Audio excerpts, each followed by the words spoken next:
Hello friends, कैसे आप लोग? उम्मीद करते हैं आप लोग सब अच्छे होंगे। लाइक सब्सक्राइब या तेल लेने डायरेक्ट वीडियो देखिए। दोस्तों ये वीडियो स्पेशली एसएससी जीडी 2024 के जितने भी कैंडिडेट हैं उनके लिए है। दोस्तों इस वीडियो में हम लोग कई सारे चर्चा करेंगे कि सर सीट इंक्रीज होगा या नहीं होगा, या फिर फाइनल कटअप ज़्यादा उछाल जाएगा, या फिर आपको मतलब एवरेज रहेगा, या फिर क्या रहेगा नहीं रहेगा। तो मैं आपको एक बात बता दे रहा हूँ, ज़्यादा तो नहीं जाएगा। पहला बात तो ये बता दे रहा हूँ कि ज़्यादा नहीं जाएगा। ऑल ओवर स्टेट के लिए, चाहे आप किसी भी कैटेगरी से हो, जनरल, ओबीसी, एससी, एसटी या फिर ईडब्ल्यूएस क्यों ना हो, ठीक है।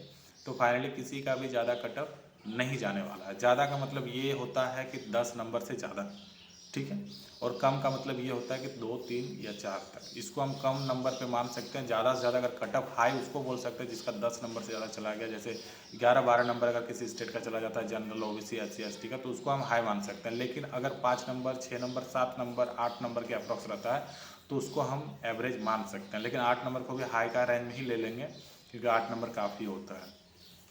तो चलिए अब बात करते हैं कि देखिए, बात ये होता है कि मानते हैं किसी स्टेट का अगर 8 नंबर कटअप चला जाता है, मान लेते हैं कि आप अगर अगर झारखंड से हो, बंगाल से हो, चाहे यूपी से हो, चाहे एमपी से हो, कहीं से भी हो, अगर किसी उस स्टेट का अगर 8 नंबर कटअप चला जाता है, तो उसमें एक चीज़ आप गौर कीजिएगा कि 8 नंबर अगर कटअप गया है, ठीक है, तो 8 नंबर आपका स्टेट में 8 नंबर कटअप गया, तो 8 नंबर जो है वो क्या, वो नक्सल एरिया का है, बॉर्डर एरिया का है, या फिर जनरल एरिया का है।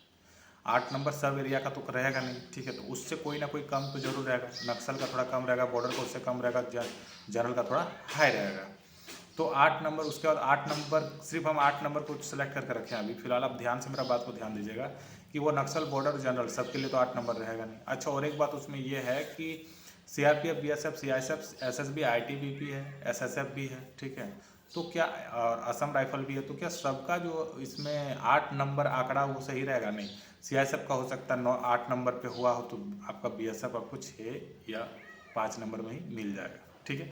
सीआईएसएफ और सीआरपीएफ, बीएसएफ, सीआईएसएफ, और देखिए मैं आपको एक चीज़ बता रहा हूँ, इसमें तो सबसे फिलहाल जो आपका है उसमें एनआई का वैकेंसी है नहीं, एसएसएफ का है। तो एसएसएफ का सबसे ज़्यादा हाई कटअप जाएगा, जिसमें 200 में जो 198-99 नंबर लाएंगे उनका ही एसएसएफ में हो पाएगा। आई मीन 195 से जो ऊपर है उनका एसएसएफ में हो जाएगा। बाकी जो, जैसे उसके बाद अगर सेकंड, अगर प्रेफरेंस का बात किया जाए कि सबसे ज़्यादा हाई कटअप किसका रहने वाला है, तो वो सीआईएसएफ का रहेगा, ठीक है। सीआईएसएफ के बाद आपका असम राइफल, एसएसबी, आईटीबीपी, उसके बाद सीआरपीएफ, उसके बाद लास्ट में बीएसएफ। बीएसएफ और सीआरपीएफ का हमेशा एक दूसरे से, आप 2018 2012 से लेके आप कंटिन्यू देखते रहो तो हमेशा वो आगे पीछे होते रहता है। कभी बीएसएफ, कभी सीआरपीएफ, कभी बीएसएफ, कभी सीआरपीएफ। इस प्रकार से इसलिए होता है कि कभी बीएसएफ का 1 नंबर कम कटअप चला जाता है और सीआरपीएफ का थोड़ा सा ज़्यादा चला जाता है, फिर कभी सीआरपीएफ का ज़्यादा चला जाता है, बीएसएफ का कम चला जाता है। इस प्रकार से दोनों का मोटा मोटी आसपास ही आंकड़ा आपको देखने को मिलेगा। ज़्यादा अंतराल तो रहता नहीं है, 1 नंबर या आध नंबर का ही अंतराल में आपको सीआरपीएफ और बीएसएफ का जो सिलेक्शन होता है वो हो जाता है, ठीक है। मेरा कहने का मतलब ये है कि अगर अगर मान लीजिए 52 से अगर सीआरपीएफ लिया है, तो 52 से अगर सीआरपीएफ लिया है तो या तो 54 में भी आपको बीएसएफ मिल जाता, या तो 51 में भी आपको बीएसएफ मिल जाता। मतलब आगे 1 नंबर या फिर पीछे 1 नंबर, ठीक है। 1 नंबर का ही अंतराल में आपको सीआरपीएफ और बीएसएफ दोनों जो डिपार्टमेंट है वो आपको देखने को मिल जाता है। लेकिन सीआईएसएफ के लिए आपको कम से कम 3 से 4 नंबर आगे पीछे देखना पड़ेगा, ठीक है। मतलब आगे ही देखना पड़ेगा, पीछे का तो भूल ही जाइए। सीआईएसएफ के लिए अगर बीएसएफ का कटअप 50 गया तो सीआईएसएफ का कटअप कम से कम 53, 54, 55 तक जा सकती है। क्यों इसलिए ऐसा होता है? क्योंकि उसमें पोस्ट प्रेफरेंस में अधिकांश लड़का सीआईएसएफ को पहले डालते हैं, जिसकी वजह से कटअप आपको सीआईएसएफ का ज़्यादा मिलता है, ठीक है। और सीआईएसएफ का सीट भी अदर ऑल जितने भी डिपार्टमेंट हैं उनसे थोड़ा सा कम ही रहता है, जिसके वजह से लड़के उसमें ज़्यादा भरते हैं और सीट भी कम रहता है, तो कटअप उनका ऑटोमेटिक हाई चला जाता है, ठीक है। यहाँ तक का किसी को कोई डाउट नहीं होना चाहिए। बाकी अब देखिए, बात करते हैं फाइनल मेरिट लिस्ट का। तो मैंने बता दिया था कि फाइनल मेरिट लिस्ट आपको दिसंबर का लास्ट या फिर जनवरी का फर्स्ट में देखने को मिलेगा। काफ़ी सारे कमेंट आ रहा था कि सर सीआरपीएफ का ऑफिशियल साइट पे ये मेंशन कर रखा है कि दिसंबर 7 दिसंबर से पहले ज्वाइनिंग लेटर आ जाएगा, सॉरी मेरिट लिस्ट आ जाएगा। तो मैं एक बात आपको बता दे रहा हूँ कि मैं हमेशा कोई भी चीज़, चाहे कटअप से रिलेटेड हो, चाहे कोई एक एग्जैक्ट डेट से रिलेटेड हो, मैं हमेशा 2-4 दिन एक्स्ट्रा लेके ही चलता हूँ। या फिर अगर मेरिट कटअप का बात किया जाए तो मैं उसमें भी 1-2 नंबर ज़्यादा ही बताता हूँ। क्योंकि देखो, मैं अगर आपको 15 दिसंबर तक समय दे रहा हूँ, तो आपका अगर 10 तारीख को मेरिट आ जाता है, तो उसमें आपको मेरा बात पे कोई टेंशन नहीं रहेगा और आपको वो चीज़ मतलब किसी तरह कोई परेशानी नहीं होगा। लेकिन वही वाला अगर मैं आपको बता रहा हूँ कि 15 दिसंबर तक आ जाएगा और नहीं आता है और वो आता है 20 दिसंबर में, तो वो 5 दिन में जो आप सोचोगे, जो मतलब डिप्रेशन में चले जाओगे, आपके क्यों नहीं आ रहा अभी तक, क्या हो रहा है, नहीं हो रहा है, ठीक है। तो काफ़ी तरह माइंड जो है ना वो नेगेटिविटी की ओर चला जाता है। उसी प्रकार से कटअप में भी अगर हम आपको 8 नंबर बता रहे हैं तो उसमें सोचिए कि उस स्टेट का 7 या 6 नहीं 6 ही नंबर जाएगा।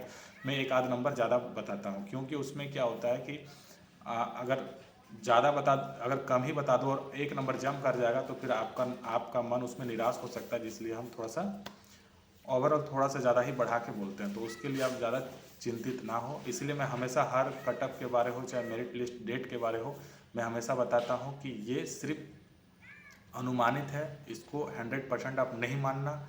ये एक लगभग बता रहे हैं हम, ठीक है, एक लगभग जो जितना मेरे पास नॉलेज है उस हिसाब से हम आपको बता रहे हैं। रही बात सीट इंक्रीजमेंट का, तो सीट इंक्रीजमेंट आपका होगा। इसमें मेरे हिसाब से 99% चांस है, 1% हम रिस्क नहीं लेना चाह रहे हैं, क्योंकि कुछ भी हो सकता है, ठीक है, कभी कभी कुछ भी हो जाता है। तो प्लान कभी भी चेंज हो जाता है, ऐसा तो मतलब क्या बोलते हैं, हमेशा आप लोग हर डिपार्टमेंट में देखते हैं कि आज रात को ये निकला कि चलो आज इतना बाहर निकाल देना है, सुबह कैंसिल। तो डिपार्टमेंट में कई तरह के ऑफिसर होते हैं, कई तरह के सीनियर होते हैं, तो सबका अनुमति होना बहुत ज़रूरी होता है। तो इसीलिए हम आपको 100% नहीं बोल सकते हैं कि आपका सीट इंक्रीजमेंट होगा, लेकिन मेरा मानना है कि 99% सीआरपीएफ में और बीएसएफ में आपको देखने को मिलेगा, चाहे वो 1000 का हो चाहे 2000 सीट इंक्रीजमेंट का हो, लेकिन वो सीट इंक्रीजमेंट आपको देखने को मिल जाएगा। अब देखिए हम लोग फाइनली ये बात करेंगे कि सर अभी जिनका फिजिकल मेडिकल नहीं हुआ है तो क्या अभी ज़्यादातर लड़के छट रहे हैं या फिर पास हो रहे हैं। तो देखिए जिनका जो मेडिकल फिजिकल दे दिए हैं वो उधर ध्यान मत दीजिए। आपके पास सिर्फ एक ही काम है, एक ही काम होना चाहिए। वो एक काम ये है कि जिस तरह से आप पढ़ लिख के एसएसजीडी का एग्ज़ाम निकाले हो उसी तरह से और उससे अच्छा पढ़ते रहिए, लिखते रहिए, ठीक है। आपको एक क्वेश्चन था, आप लोग पूछ रहे थे कि सर ज्वाइनिंग करने के बाद चाहे सीआरपीएफ हो चाहे बीएसएफ हो, क्या हम लोग पढ़ाई कंटिन्यू जारी रख सकते हैं? बिल्कुल जारी रख सकते हो, ठीक है। और यहाँ से आप पढ़ लिख के और भी आगे निकल सकते हो, चाहे आप रेलवे में जाओ या फिर बैंकिंग में जाओ, किसी भी सेक्टर में आपको पढ़ने के लिए काफ़ी समय मिल जाएगा। अगर एक बात बोले, आप किसी भी एरिया में रहो, अगर आपका मन है कोई भी चीज़ करने का, तो फौज में रहो चाहे कहीं भी रहो, करने वाला कहीं से भी कर लेता है, ठीक है। तो ये बात दिमाग से निकाल दीजिए कि यहाँ पे आके हमको पढ़ने का टाइम नहीं मिलेगा, ये नहीं मिलेगा, वो नहीं मिलेगा। ऐसे ऐसे एग्जाम्पल बहुत हैं जो यहाँ से पढ़ लिख के और अभी बाहर में बहुत अच्छे मतलब रैंक पे जॉब कर रहे हैं। तो ये सब माइंड से हटा दीजिए कि वहाँ पे जाके पढ़ नहीं पाएंगे। मेरा सिर्फ यही आपका कहना है कि अभी आप मेरिट लिस्ट का इंतज़ार करते करते प्लस पढ़ाई भी क्या कीजिए, ठीक है। क्योंकि मेरिट लिस्ट का इंतज़ार कीजिएगा और नहीं भी कीजिएगा तो जब उसको आना है तब तो वो आएगा। लेकिन अब इस खुशी में आपका अगर 20 नंबर अधिक है और उस खुशी में आप अगर पढ़ना छोड़ दो तो ये आपकी बाद में पछतावट होगी कि हमको पढ़ना नहीं छोड़ना चाहिए था। बाद में आपको काफ़ी तरह डिपार्टमेंट से भी चांस मिलता है। आप जैसे कांस्टेबल रैंक में ज्वाइन करोगे, फिर आपको हेड कांस्टेबल, एएसआई, उसके बाद इंस्पेक्टर, उसके बाद डीएसपी रैंक तक रहता है। उसके बाद आप आगे और भी जा सकते हो, जैसा आपका मेहनत रहेगा। तो अभी आप उस समय को अगर गवा दोगे तो फिर आगे चल के आपको थोड़ा सा टफ पड़ेगा। इसीलिए अभी से पढ़ाई को छोड़ना नहीं है, पढ़ाई को कंटिन्यू करते रहिए। अब चलिए थोड़ा सा हम ये बात करते हैं कि सर फाइनल मेरिट लिस्ट आने के बाद ज्वाइनिंग कब तक कराता है। तो ज्वाइनिंग में आपको पहले ही बता दिया हूँ कि ज्वाइनिंग आपका मुश्किल से मुश्किल मार्च या अप्रैल में ज्वाइनिंग हो जाएगा, ठीक है। अप्रैल तक तो नहीं जाना चाहिए, मार्च में होली के आसपास आपका ज्वाइनिंग करा दिया जाएगा। चाहे वो आप किसी भी डिपार्टमेंट से हो, चाहे सीआरपीएफ हो, बीएसएफ हो, एसएसबी, आईटीबीपी, किसी भी डिपार्टमेंट से हो, आपका ज्वाइनिंग हो जाएगा। रही बात पैसा का, तो हर एक डिपार्टमेंट में पैसा लमसम सेम है, पैसा का कोई दिक्कत नहीं है। लेकिन क्या होता है कि जब आप कहीं थोड़ा सा रिस्क अलाउंस में जॉब करते हो, जहाँ पे थोड़ा सा रिस्क ज़्यादा है, तो वहाँ पे क्या होता है कि थोड़ा सा आपको एक्स्ट्रा पैसा मिलता है, उसको बोलते हैं रिस्क अलाउंस, ठीक है।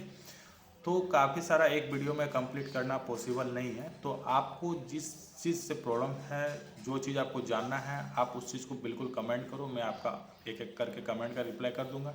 या फिर कोई आपको ऐसा लगता है कि सर हमको पेमेंट के बारे में अधिक जानकारी चाहिए, तो हम उसके लिए आपको एक वीडियो प्रोवाइड करवा देंगे हर एक कोर्स का, कि किस किस टाइप से पैसा मिलता है, क्या क्या अलाउंस मिलता है, वो भी आपको बता दूँगा। और रही बात ज्वाइनिंग के बाद क्या क्या डॉक्यूमेंट्स बनाना है, नहीं बनाना है, ये तो मैं आपको पहले कल भी बोला था कि मैं एक वीडियो लाऊंगा डॉक्यूमेंट्स के बारे में। स्पेशली आप डॉक्यूमेंट्स वो चीज़ बना लेना, ठीक है।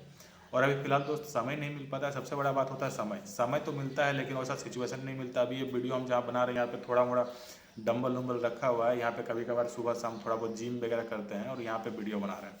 अगर सबके सामने बनाएंगे तो आदमी पागल बोलेगा, ठीक है। बात ये भी हो जाता है और इतना शोर शराबा होता है, हल्ला होता है, तो बनाना भी पॉसिबल नहीं होता। जहाँ तहाँ करके किसी तरह से आपके लिए वीडियो प्रोवाइड करवाते हैं, तो वीडियो को कम से कम लाइक कर दिया कीजिए। कम से कम उसको देख के, लाइक देख के, कमेंट देख के थोड़ा सा मोटिवेट हो जाता है कि चलो अगला बंदा मेरा बातों को सुन रहा है और मेरा बात को कम से कम थोड़ा बहुत फॉलो कर रहा है। क्योंकि आप अभी जहाँ पे हम हैं, यहाँ पे कल दिन आप आओगे, तो जब आप आओगे तो आपसे मिलेंगे, आपसे काफ़ी मिल के खुशी होगी।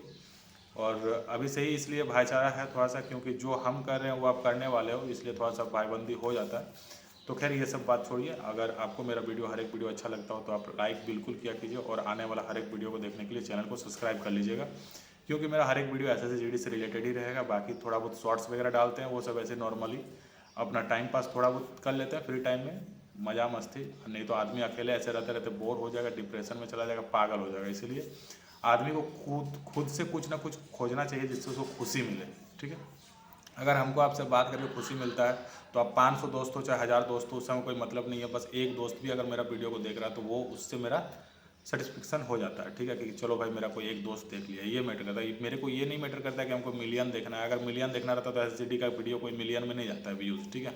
तो हम दूसरा कुछ बनाते हैं, तो हमको व्यूज़ वगैरह से कोई ज़्यादा लेना देना नहीं रहता। हमको सिर्फ लेना देना रहता है कि मेरे वजह से अगर किसी साथी का भला हो जाता है, और जो बाद में मेरे से उसकी जब मुलाकात होगी तो वो मेरे को एक होता है रिस्पेक्ट, बहुत बड़ा चीज़ होता है, वो आपको बाद में समझाएंगे। तो खैर अभी समय ज़्यादा नहीं है। फिर अगर किसी प्रकार का अगर कोई भी डाउट हो तो आप कमेंट कीजिए, हम आपको कमेंट का रिप्लाई करेंगे। फिर इसी प्रकार से 1-2 दिन, कल परसों जैसा हमको समय मिलेगा उस हिसाब से हम वीडियो बना देंगे, आप वीडियो देख लेना। वीडियो हम इसलिए कोई भी चीज़ को लेकर नया अपडेट नहीं ला रहे हैं, क्योंकि अभी फ़िलहाल जैसा जैसा एक लड़का कमेंट करके सर असम का बारे निकालिए, असम का जो कटअप है वो क्या रहने वाला। तो मैं एक लड़का कमेंट के लिए जब वीडियो बना सकता हूँ, तो आपका कमेंट का रिप्लाई करना बहुत बड़ा बात नहीं है मेरे लिए, ठीक है। रिप्लाई कर देंगे जिस हिसाब से, अगर समय मिला उस हिसाब से हम आपको रिप्लाई कर देंगे। भले 1 घंटा लेट करेंगे लेकिन रिप्लाई ज़रूर करेंगे। तो फिर इसी प्रकार से कुछ नई और जानकारी लाएंगे और फिर आपको वीडियो प्रोवाइड करवाएंगे। तब तक के लिए जय हिंद, जय भारत। मिलते हैं नेक्स्ट वीडियो में।